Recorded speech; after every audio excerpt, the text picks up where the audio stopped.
With us. We go to the world of public relations now, which is one of the oldest sectors of business.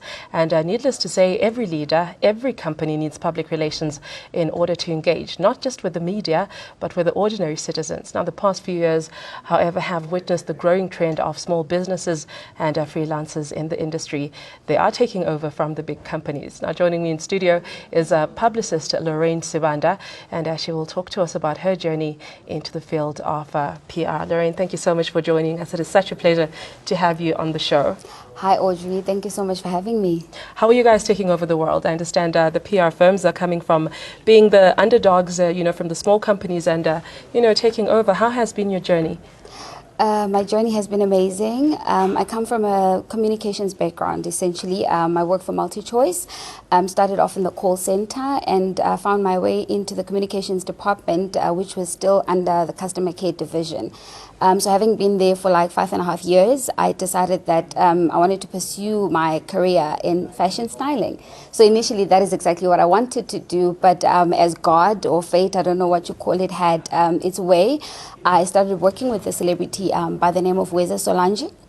She just recently left Big Brother, and initially when I approached her, my take on it was, look, I want to style you, I want to make clothes for you. That was how the conversation started. Oh, well, we all remember Solange, very beautiful, and one of the Big Brother contestants, always looks stunning. Yes, I guess we can give you all the credit for that. Not really, some of the credit.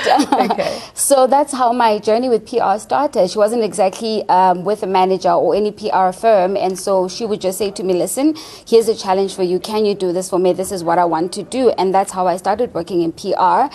And in my journey with her, I then met one of my clients that I'm currently working on with. Her name is Thandi Matlaila. She's the one that owns Aptitude Consulting. So for the past, maybe let me say 4 years, we've had an on and off relationship, but that's how essentially I started working in PR. And that's how I was introduced into branding, into strategizing and all of that stuff. Are we taking over the world? Not yet. Are we taking over Joburg? Absolutely, yes. We love what we do, and we've worked with a lot of clients since I've been with Thandi. So one step at a time. We'll start from Joburg and take over the rest of the world. Yes, we must. Now, public relations is obviously a very important step between the product and the consumer or the client. You guys play a very pivotal role.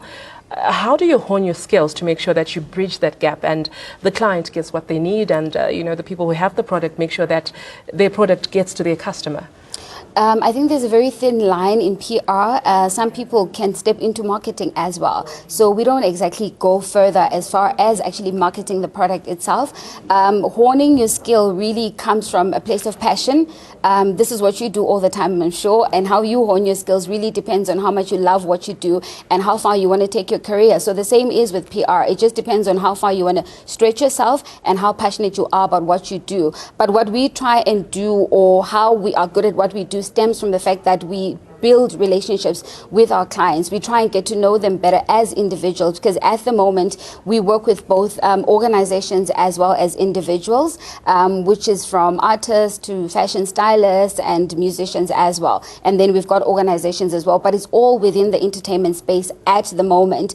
And we've done very well, because ideally you want to bridge the gap between the organization or the individual and the actual market. So that all definitely stems from having a good relationship with your client, having a good relationship with media, and also understanding how the public perceives the client's product or your client, and just bridging the gap. And how important is that public image? Talk to us about that. I mean, what are not just celebrities? I'm sure you work with quite a bit of them, and from corporates. What are they doing wrong, or in terms of making sure that their public image out there is spectacular?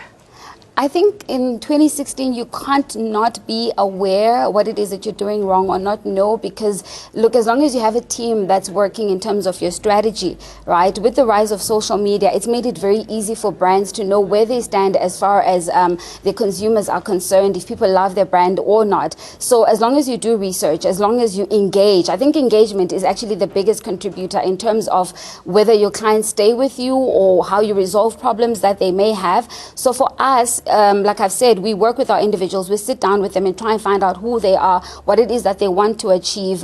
We do branding, we do coaching, we advise all those things to say, listen, this is who you are, this is where you want to see yourself, and this is how you can actually get there. So there's a lot that goes in there, but all of it, I think, is possible if you consult with your client properly. Social media is available, and I think a brand that seeks to grow and develop itself will always try and make sure that they find out in terms of where they stand with their clients. Are their clients happy with the products?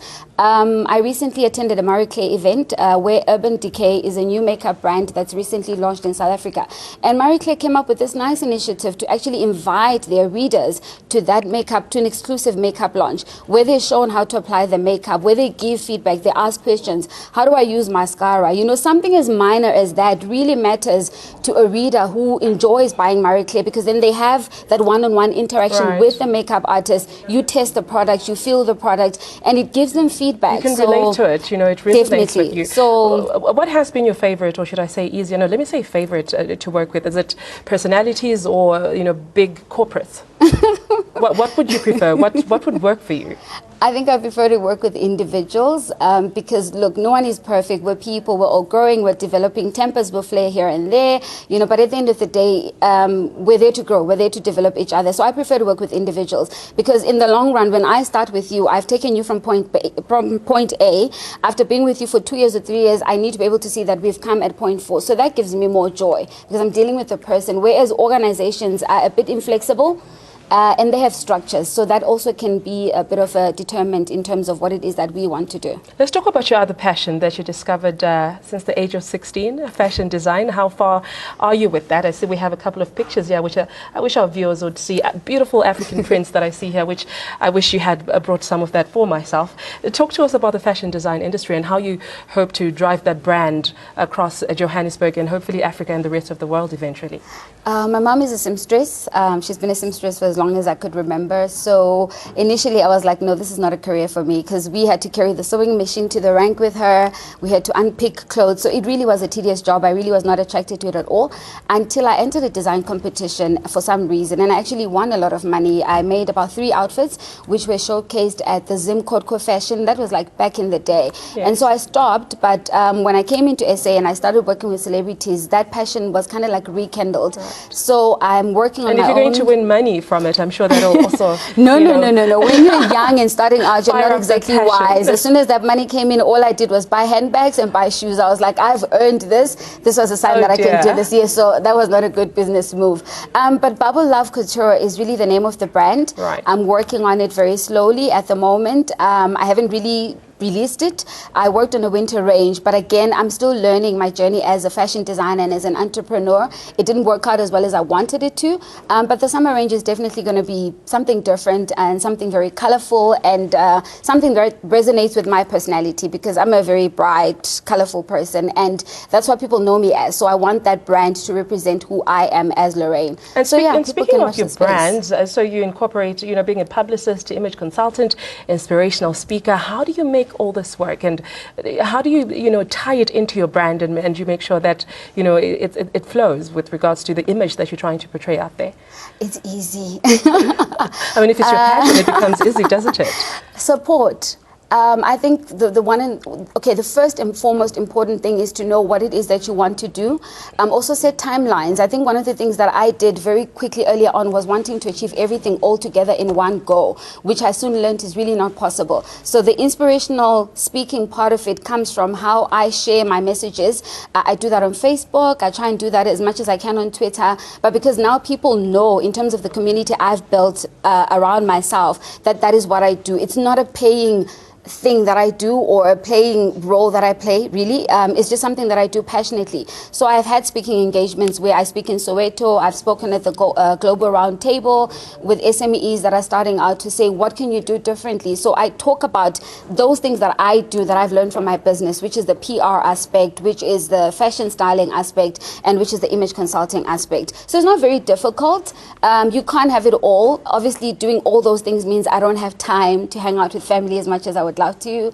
I don't have time to go out as much as I would want to, but I'm happy. I'm not complaining because as the more people's lives I touch, the more women I get to engage with, the more I get to see the results of what it is that I'm actually planting into. Right, so, and that becomes, what brings the fire of the passion and wants you to do more. Loraine Sibanda, thank you so much for your time. It has been such a pleasure having you on the show, a ray of sunshine that you've brought to BizSense today, and we wish you the best best in all your endeavors. Thank you so much for having me. I really appreciate it. It was interesting to be talking about PR and what it is that I do. Thank you very much. Have a good night. Same to you. Loraine Sibanda, their publicist, image consultant, and